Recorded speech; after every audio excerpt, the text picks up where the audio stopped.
Good morning student. देखिए हम कर रहे थे डिस्ट्रीब्यूशन वन संसाधनों का वितरण। हमने कर लिया था भौगोलिक वितरण में पहला हमने कर लिया था ट्रॉपिकल हार्डवुड फॉरेस्ट, मतलब उष्णकटिबंधीय कठोर लकड़ी के वन। इसमें भी 2 पार्ट्स थे, भूमध्य रेखीय आर्द्र वन और मानसूनी वन। हमने आर्द्र वन कर लिए थे, कहाँ कहाँ ये पाए जाते हैं, कौन कौन से इसमें वृक्ष पाए जाते हैं।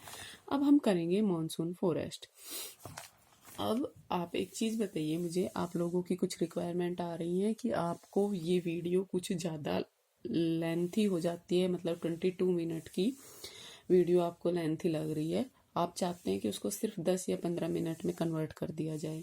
तो बच्चे बात ऐसी है, इसको आई हैव नो प्रॉब्लम, मैं इसको 10-15 मिनट में कन्वर्ट कर सकती हूँ, बट इससे एक तो आपका सिलेबस कंप्लीट नहीं होगा टाइम से, दूसरा 10-15 मिनट में आप खुद सोच के देखिए आप क्या पढ़ पाएंगे।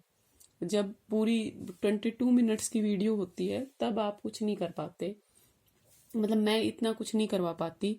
आप सोचो जब आपकी 45 मिनट की क्लास होती थी तब सिलेबस कंप्लीट नहीं हो रहा था। अब तो आपके पास सिर्फ 20 मिनट ही होते हैं, उसमें आप कह रहे हैं कि उसमें से भी कट कर दूं मैं, तो आपका सिलेबस कैसे कंप्लीट होगा। अभी से एक बुक तो हमारी पूरी कंप्लीट पड़ी हुई है हमारे पास, उसको भी तो हमें पढ़ना है। दूसरा, अब आप घर रहते हैं, ठीक है, पहले आपको कॉलेज में आने जाने में आपका टाइम वेस्ट हो जाता था, अपने आप को सीटिंग दीजिए।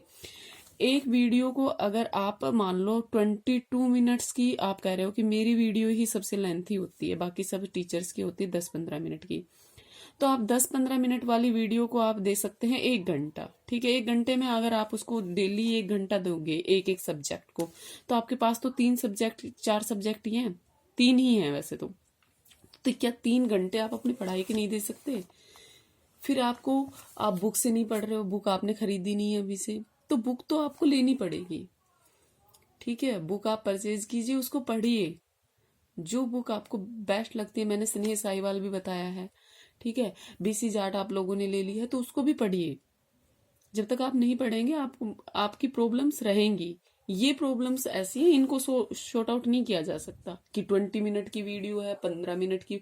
अब आप सोचो, आप कॉलेज में आओगे तो 45 मिनट भी तो होते हैं एक लेक्चर के, तब क्या होगा। और अब तो आप घर हो, आने जाने का टाइम भी आपके पास बचा हुआ है, टाइम ही टाइम है आपके पास, फिर भी आप टाइम नहीं दे पा रहे हो।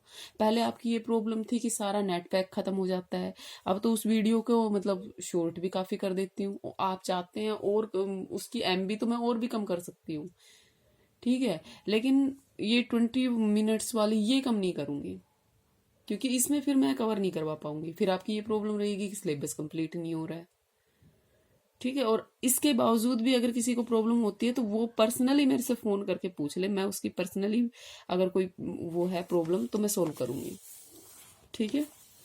अब हम पढ़ रहे थे कौन सा, मॉनसून फॉरेस्ट। तो ये भी क्या है, आप मैंने पढ़ाया था, बताया था कल आपको, कौन से हैं, ट्रॉपिकल हार्डवुड फॉरेस्ट, मतलब उष्ण कटिबंधीय कठोर लकड़ी के जो वन हैं उन्हीं में ही आते हैं। और ये जो वन है ये उन उष्ण कटिबंधीय क्षेत्रों में पाए जाते हैं जहां मानसूनी जलवायु पाई जाती है। कौन सी जलवायु पाई जाती है, मानसूनी जलवायु पाई जाती है, वहां ये वन पाए जाते हैं, ठीक है। मानसूनी जलवायु वाले क्षेत्रों में ये वन पाए जाते हैं। और मानसूनी जलवायु वाले अगर क्षेत्रों की बात करें तो कौन कौन से क्षेत्र हैं आपके, भारत, म्यांमार,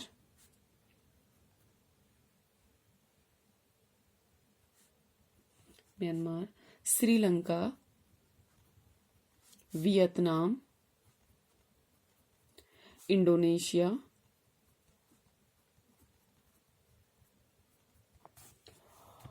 थाईलैंड,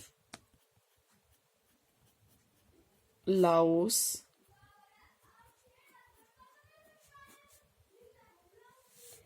कंबोडिया, मध्य अमेरिका,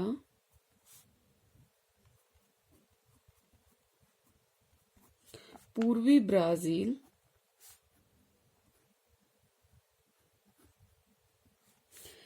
और उत्तरी जो ऑस्ट्रेलिया है वो।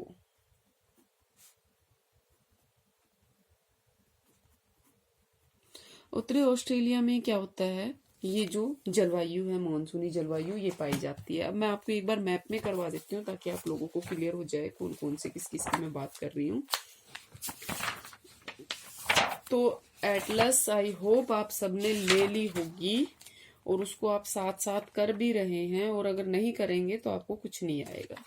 ठीक है, ये 10 मिनट की 15 मिनट की ये कोई मायने नहीं रखती जब तक आप पढ़ेंगे नहीं। ठीक है, अगर मैं इसको 5 मिनट की कर दूं तो भी आपकी प्रॉब्लम रहनी ही रहनी है। ठीक है, ये तो बड़ा हो जाएगा, ये देखते हैं। ये देखिए आप,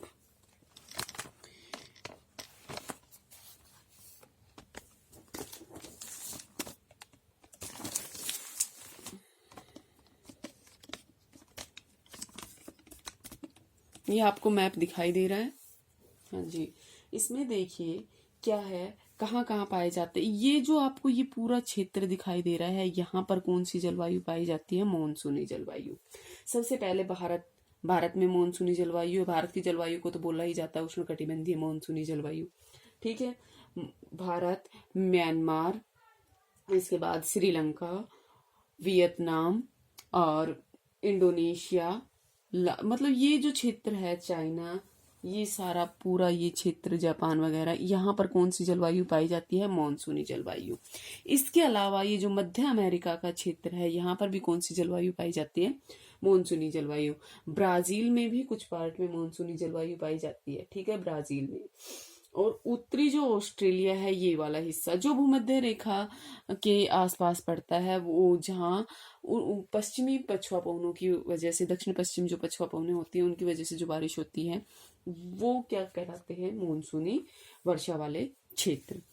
ठीक है, समझ में आ गया होगा। ये पूरा ये जो क्षेत्र है, ये, इसके अलावा ये और ये मध्य अमेरिका वाला क्षेत्र, यहाँ पर कौन सी जलवायु पाई जाती है? मानसूनी जलवायु। अब मानसूनी जलवायु की विशेषता क्या होती है?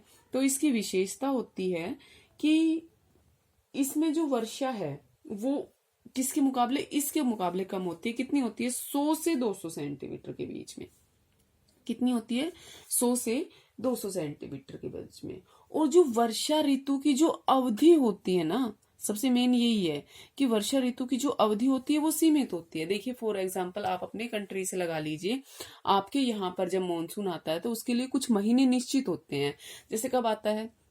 जून में आता है, तो जून, जुलाई, अगस्त, सितंबर, अक्टूबर, और अक्टूबर के मतलब अब ये क्या होता है, ये जो मौसम चल रहा है ये कैसा है?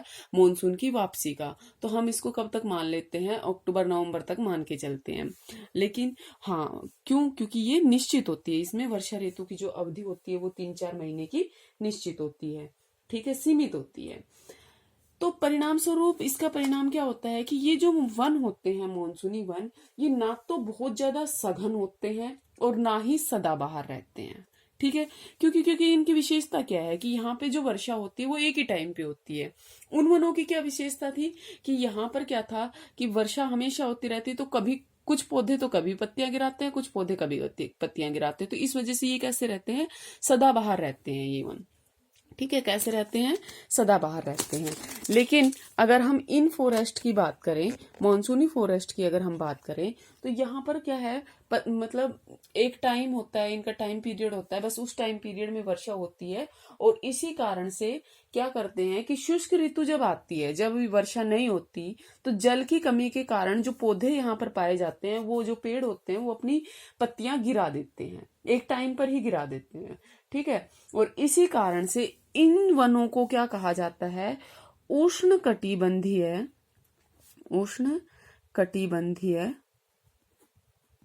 पतझड़ी वन। क्या कहा जाता है इनको? उष्णकटिबंधीय पतझड़ी वन। मानसूनी वन इनको बहुत कम बोला जाता है। आपको यही दिखा मिलेगा हर जगह कि उष्णकटिबंधीय पतझड़ी वन। ठीक है, क्या मिलेगा? उष्णकटिबंधीय पतझड़ी वन। मैंने बता दिया है कि क्यों बोलते हैं इनको उष्णकटिबंधीय पतझड़ी वन। ये कौन से हैं? उष्णकटिबंधीय सदाबहार वन। क्या है? उष्णकटिबंधीय सदाबहार वन। ठीक है, क्यों? ये भी आपको बताया था कल। और ये कौन से हैं? उष्णकटिबंधीय पतझड़ी वन। ठीक है, इन जो वनों की लकड़ी होती है वो क्या होती है? कठोर नहीं होती ज्यादा। ठीक है। और ये वन जो आर्थिक दृष्टि से क्या होते हैं, बहुमूल्य होते हैं। मॉनसूनी जो प्रदेश हैं उनमें जो जनसंख्या है वो कैसा है, जनसंख्या का घनत्व क्या होता है, अधिक होता है। और इसी कारण से यहाँ जो वनों की मांग है या लकड़ी की जो मांग होती है इन क्षेत्र में क्या होती है, बहुत ज्यादा होती है। क्यों? क्योंकि क्या होता है, कृषि पर डिपेंड होने के कारण ये लोग क्या करते हैं, लकड़ी क्या खाना बनाने में भी यूज करते हैं। तो यहाँ पर जो लकड़ी की डिमांड होती है वो क्या होती है, बहुत ज्यादा होती है। और यहाँ पर जो स्थानांतरित कृषि है वो भी होती है, स्थानांतरित कृषि। और स्थानांतरित कृषि आपको पता है क्या होती है, यहाँ पर क्या करते हैं, इस कृषि में वनों को काटकर, वनों को जलाकर उस एरिया को साफ करके कृषि की जाती है। तो यहाँ खेती के लिए क्या हुआ है, कई जगहों पर वनों की कटाई भी की गई है।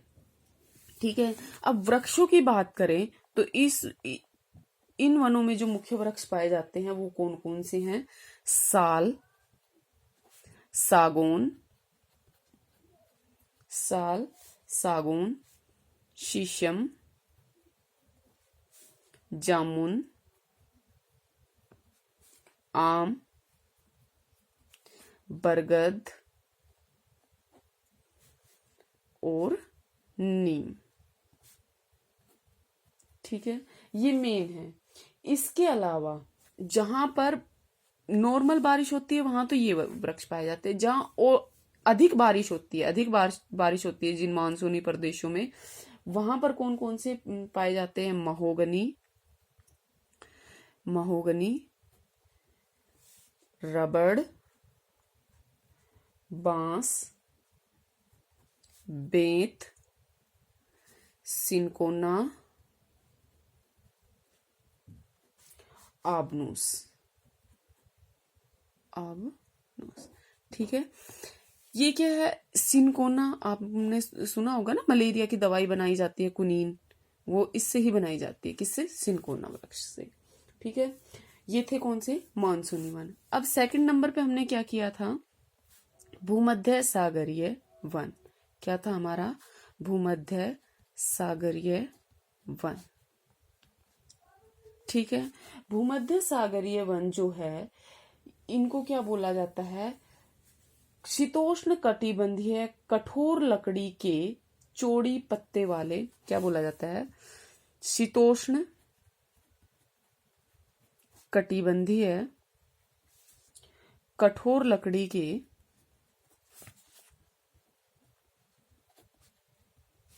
चौड़ी पत्ती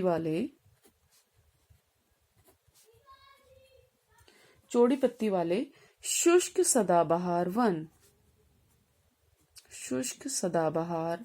वन। ठीक है, कहते हैं ये कहाँ पाए जाते हैं, उत्तरी गोलार्ध में। देखिए, अब आप गोलार्धों की बात करें तो ये बता देती हूँ, ये कौन सा है, नॉर्थ, ये क्या है, साउथ, और ये क्या है, इक्वेटर। ठीक है, उत्तरी गोलार्ध में, इस गोलार्ध की बात देखिए, ये 5-5 डिग्री तो आपका चला गया था किसमें, उष्ण कटिबंधीय वर्षा और सदाबहार वन में चला गया था। ठीक है, 5 डिग्री नॉर्थ और 5 डिग्री साउथ। अब ये वन कहाँ पाए जाते हैं, उत्तरी गोलार्ध में 30 से 40 डिग्री, कितने, 30 से 40 डिग्री महाद्वीप जो हैं।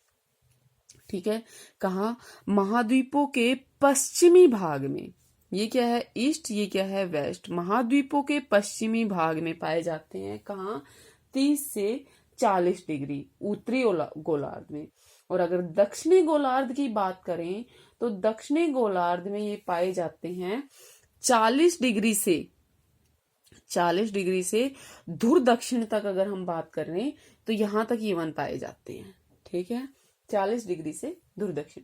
भूमध्य सागर के जो तटीय इलाके हैं, अब आपको भूमध्य सागर पता है कहाँ है, ये आपका भूमध्य सागर है।